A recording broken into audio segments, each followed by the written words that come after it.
Good morning students. आज मैं बताने जा रहा हूँ class 8 linear equation in one variable. Linear equation in one variable introduction. Chapter second है, सेकंड का इंट्रोडक्शन है, क्लास 8 है। इसके बारे में सबसे पहले हम ये देखेंगे कि लीनियर इक्वेशन होता क्या है। लीनियर इक्वेशन और एक्सप्रेशंस दो चीजें होती है। एक होता है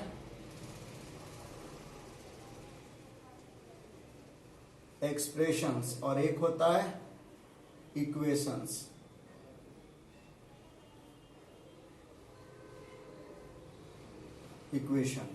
एक्सप्रेशन में क्या होता है कि कोई भी संख्या जिसमें अल्फाबेट इंक्लूड हो, यानी ए से लेकर जेड तक के अल्फाबेट होता है, उसमें इंक्लूड होता है और उसको प्लस माइनस से इंडिकेट करते हैं। यह एक्सप्रेशन हो गया। x प्लस 1,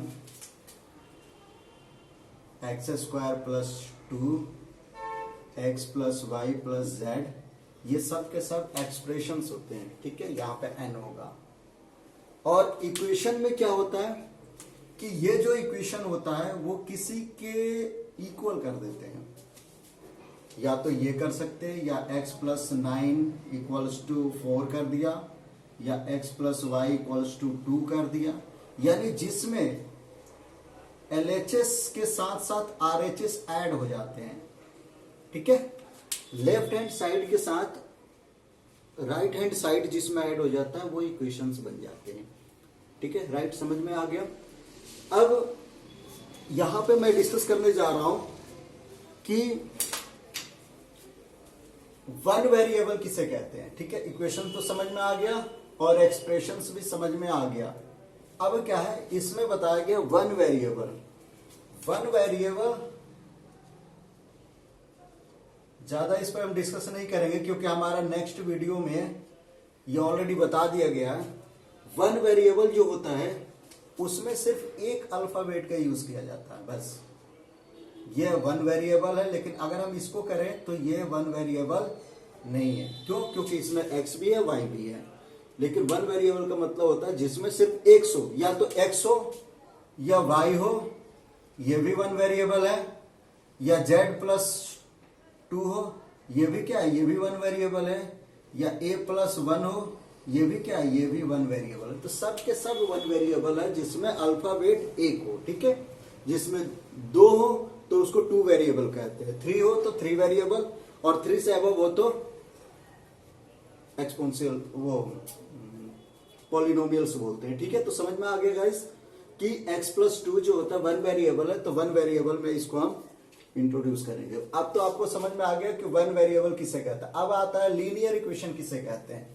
लीनियर किसे कहते हैं, सबसे पहले हम लीनियर के बारे में जानेंगे। लीनियर जो है इक्वेशन, लीनियर इक्वेशंस जो होते हैं, जैसे x square x plus 2, x plus 2, y plus 3 और वाई स्क्वायर प्लस 2, ये सबके 0 0 कर दिया, कुछ भी कर सकते हो इसमें। ठीक है, तो अब आपको एग्जांपल यहां पे 4 दे दिया ये। ठीक है, ये क्या है, जिसका पावर, अब देखो लीनियर इक्वेशन का मतलब कि किसी भी अल्फाबेट में पावर 1 हो। इसका पावर कितना है, 1 है, इसका पावर कितना 1 है, लेकिन इसका पावर कितना है, 2 है, तो ये लीनियर इक्वेशन नहीं है, ये लीनियर इक्वेशन है। ये भी पावर 1 है तो ये भी लीनियर इक्वेशन है, और ये लीनियर इक्वेशन है। समझ में आ गया कि जिसका पावर 1 है वो लीनियर इक्वेशन होता है, और जिसका पावर 2 है उसको हम क्वाड्रेटिक इक्वेशन बोलते हैं, लेकिन इसके बारे में हम बाद में बात करेंगे। ठीक है, तो सबसे पहले हम क्या करेंगे, लीनियर इक्वेशन। तो लीनियर इक्वेशन वन वेरिएबल, तो यही है लीनियर इक्वेशन, और वन वेरिएबल भी है, ये है। अगर हम इसको ऐसे कर दें तो ये क्या है, लीनियर इक्वेशन तो है लेकिन 2 वेरिएबल है। क्यों? क्योंकि x और y है। तो ये आगे नेक्स्ट क्लासेस में हम इसके बारे में स्टडी करेंगे। तो अभी हमें लीनियर इक्वेशन के वन वेरिएबल के बारे में जानना है। ठीक है, तो ये इसके बारे में हमें डिस्कस नहीं करना है, हमें डिस्कस किस में करना है, तो लीनियर इक्वेशन वन वेरिएबल। ठीक है, तो ये आपका लीनियर इक्वेशन वन वेरिएबल हो गया। इसे पावर हम लिखते नहीं है, इसको ऐसा एज इट इज लिखते हैं, ठीक है। अब लीनियर इक्वेशन को हम सॉल्व करते कैसे हैं, ठीक है। लीनियर इक्वेशन को सॉल्व करने का दो तरीके होते हैं। एक तो पहले अब ये देखेंगे कि वेरिएबल जो है वो वन साइड है कि टू साइड है। यहां पे हमने एक बीच में लाइन डाल दिया, यहां पे हमने डाल दिया one side variable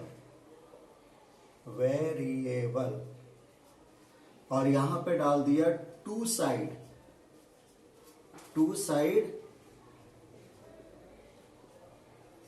variable. One side variable में क्या होता है, x plus one equals to 0 हो जाएगा, और टू साइड वेरिएबल में क्या होता है, 2x plus two equals to x plus one. ये हो गया टू साइड वेरिएबल। स्टूडेंट समझ में आ गया कि वन साइड वेरिएबल को सॉल्व कैसे करते हैं और टू साइड वेरिएबल को क्योंकि इधर भी वेरिएबल है और इधर भी वेरिएबल है, बीच में इक्वेशन है, और ये टू साइड वेरिएबल है, वन साइड वेरिएबल है, ये टू साइड वेरिएबल। तो इसमें एक आप नोट करो, एक चीज मैं आपको बताने जा रहा हूं यहां पे, ठीक है। नोट करने वाली बात यह है कि जब भी इक्वल में अगर कोई लाइन इधर से इधर जाता है या इधर से कोई रकम इधर आता है तो क्या होता है रिजल्ट। अगर इधर माइनस होगा तो इधर प्लस हो जाता है, अगर इधर प्लस है तो इधर माइनस हो जाएगा, ठीक है। उसके बाद क्योंकि यहाँ पे दोनों तरफ है, इधर से इधर कोई रकम जाता है तो क्या हो जाएगा, अगर माइनस है तो प्लस हो जाएगा, इधर से इधर जाता है तो प्लस है तो माइनस हो जाएगा। अगर मल्टीपल में है तो डिवाइड में हो जाएगा, अगर डिवाइड में है तो मल्टीप्लाई में हो जाएगा। ये रूल याद रखना क्योंकि इस चैप्टर में काम आने वाला है, ठीक है। तो सबसे पहले हम क्या करेंगे, ये वेरिएबल है और इसकी वैल्यू से निकालने के लिए हमें क्या करना होगा, वेरिएबल को एक साइड और विदाउट वेरिएबल को दूसरे साइड। विदाउट वेरिएबल को इसको क्या बोलते हैं हम, कांस्टेंट वैल्यू बोलते हैं, और ये वेरिएबल होता है कांस्टेंट और वेरिएबल। तो कांस्टेंट वैल्यू को क्या करते हैं, दूसरे साइड लेकर आएंगे। तो x इक्वल्स टू, अब ये प्लस वन है ना, इस साइड जाएगा तो माइनस वन हो जाएगा क्योंकि ये जीरो हट जाता है यहां से, तो ये आपका आंसर हो गया, ठीक है। टू वेरिएबल में क्या है कि सबसे पहले हम वेरिएबल को एक साइड रखेंगे और कांस्टेंट को दूसरे साइड लेकर जाएंगे। तो देखो ये x है ना, तो इसको इस साइड में आकर लेकर आएंगे, 2x minus x equals to, अब ये क्योंकि ये देखो यहाँ प्लस x है तो इधर गया तो प्लस x, तो इधर जाएगा तो माइनस में हो जाएगा। ये प्लस 2 है, इधर जाएगा तो क्या हो जाएगा, अगर प्लस है और इधर जाएगा तो इसको ऐसे भी अगर नहीं समझ में आ रहा तो ये भी हो सकता है, ठीक है, तो माइनस में हो जाएगा। तो यहाँ पे क्या हो गया, यहाँ पे तो ऑलरेडी पहले जो संख्या यहाँ पे है उसे पहले लिखेंगे। अब ये रकम इधर गया ना, क्योंकि ध्यान रखना अब ये क्या है, 2x पहले ऑलरेडी था तो पहले हमने 2x लिखा, और यहाँ पे जो ये रकम आया तो इसके बाद लिख रहा हूं। तो ऐसे ही इसको पहले यहां रखना है और ये रकम इस साइड में जाएगा तो ये माइनस का 2 हो जाएगा, और यहां पे हम लिखेंगे OR का मतलब या, ठीक है। तो अब ये क्या हो गया, अब देखो 2x में x माइनस करेंगे तो क्या होगा, x बचेगा, ठीक है। x 2x में से x माइनस करेंगे तो x, और 1 में से 2 माइनस करेंगे तो माइनस तो होगा, लेकिन माइनस की संख्या ज्यादा है इसलिए 1 तो बचेगा लेकिन माइनस में आ जाएगा। तो ये वैल्यूज हो गया। तो स्टूडेंट समझ में आ गया होगा कि वन साइड वेरिएबल को सॉल्व करने का तरीका क्या है, टू साइड वेरिएबल को सॉल्व करने का तरीका क्या है। दोनों तरीके से इसको हम कर सकते हैं, ठीक है। इसको ज्यादा से ज्यादा आप प्रैक्टिस कर लेना क्योंकि आगे के एक्सरसाइज में इस तरह के क्वेश्चंस आ सकते हैं, ठीक है। अब हम आपको करने जा रहे हैं फॉर्मिंग इक्वेशन के बारे में, ठीक है। अब वेरिएबल के बारे में पता चल गया कि कैसे सॉल्व की जाती है। अब आते हैं फॉर्मिंग इक्वेशन। फॉर्मिंग इक्वेशन होता क्या है, इसके बारे में हम डिस्कस करने जा रहे हैं कि फॉर्मिंग इक्वेशन जो है वो फॉर्मिंग इक्वेशन जो होता है वो एक स्टेटमेंट में क्वेश्चंस होते हैं। स्टेटमेंट में क्वेश्चंस का मतलब हो गया कि जैसे सपोज करो कि आपको ये बोल देगा कि sum of two numbers equals to sum of two numbers, कुछ भी ले लो 20, ठीक है। अब लिखा कि one number is more than, one number is more than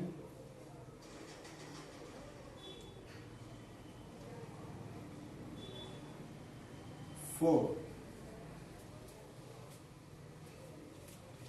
other number, 4 other number,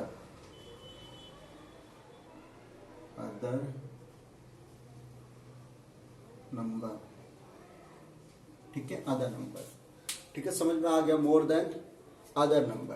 तो अब ये हो गया one number is a more than other number. अब देखो ये क्वेश्चन जो है वो एक तरह से क्या हो रहा है, सेंटेंस में बताया जा रहा है कि सम ऑफ टू नंबर इज 20।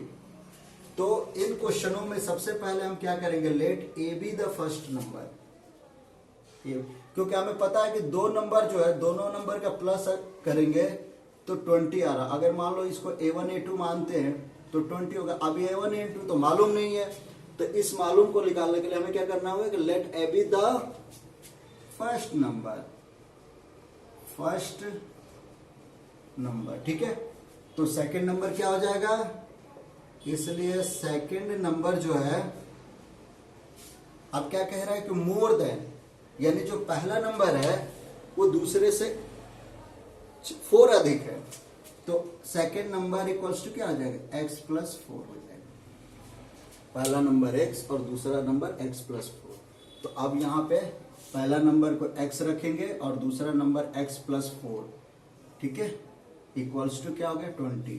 तो अब देखो यहाँ पे क्या, ये भी वेरिएबल है, ये भी वेरिएबल है, तो वेरिएबल 2x हो जाएगा और 4 किधर जाएगा, इस साइड में जाएगा, 20 माइनस 4, ठीक है, क्योंकि प्लस में है तो इधर जाएगा तो माइनस में हो जाएगा। अब ये 2x इक्वल्स टू यहाँ पे, और अब ये 2x इक्वल्स टू जो है अब कितना हो गया 16, इसको माइनस करेंगे तो 16 होगा, प्लस की संख्या है इसलिए प्लस की संख्या ज्यादा है, प्लस की संख्या लगेगा, x equals to 16 upon 2 equals to 8। तो फर्स्ट नंबर क्या हो जाएगा आपका, फर्स्ट नंबर जो है वो क्या है, x a माना था ना, तो a 4 हो गया, और सेकेंड नंबर क्या हो गया 4 प्लस 8 है ना, फर्स्ट नंबर 8 हो गया और 4 प्लस 8 तो क्या हो गया 12। अब यहां पे हम रिजल्ट को चेक करेंगे कि हमारा आंसर सही है कि नहीं। तो A1 प्लस A2 तो क्या है 8 प्लस 12 इक्वल्स टू 20 आ गया ना, 20 के बराबर। तो ये फॉर्मिंग इक्वेशंस होते हैं, ठीक है। तो सेकंड चैप्टर में इस तरह के इक्वेशंस भी है, फॉर्मिंग इक्वेशंस भी है और सिंपल इक्वेशंस भी है, ठीक है। अब इसको हम कैसे सॉल्व करेंगे, इसको पहले बार बार इस वीडियो को देखना और समझने की कोशिश करना कि इसे हम कैसे करते हैं। इसमें एक और टॉपिक आता है मल्टीप्लाइकेटिव, क्रॉस मल्टीप्लाइकेटिव, तो उसके बारे में भी डिस्कस कर देता हूं ताकि आपको क्वेश्चन करने में प्रॉब्लम नहीं होगी। क्रॉस मल्टीप्लाइकेशन, ठीक है। क्रॉस मल्टीप्लाइकेशन होता क्या, क्रॉस मल्टीप्लाइकेशन जो होता है दोनों फ्रैक्शन में होते हैं, LHS और RHS, जैसे x प्लस 2 अपॉन में x plus 3 equals to 2 upon 3, ये होता है, समझ में। ये भी फ्रैक्शन में, ये भी फ्रैक्शन में। तो यहां पे हम इसको सॉल्व करने के लिए क्रॉस मल्टीप्लाइकेशन का यूज करते हैं। करते कैसे हैं, तो सबसे पहले हम क्या करेंगे, इसमें क्रॉस ऐसे होता है, ऐसे, यानी ये इससे मल्टीपल होता है और ये इससे मल्टीपल होता है।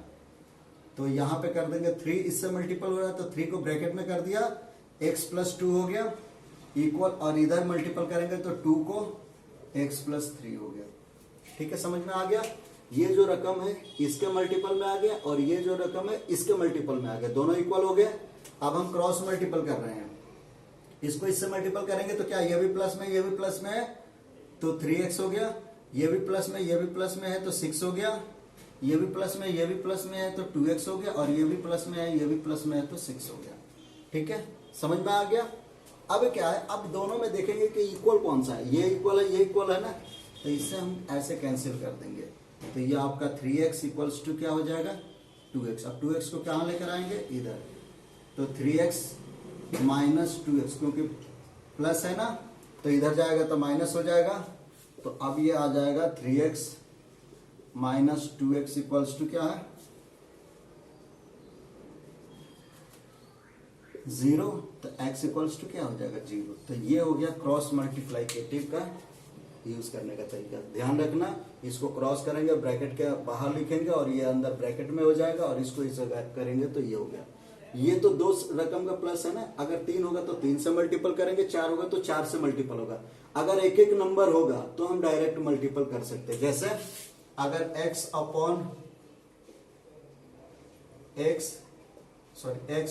हो गया 2x और 1/2 हो गया, तो अब हम या 1/4 दे दिया, तो हम क्रॉस डायरेक्ट कर दो। 4 को x से करेंगे तो 4 इंटू एक्स, और इसको इससे करेंगे तो 1 इंटू 2x।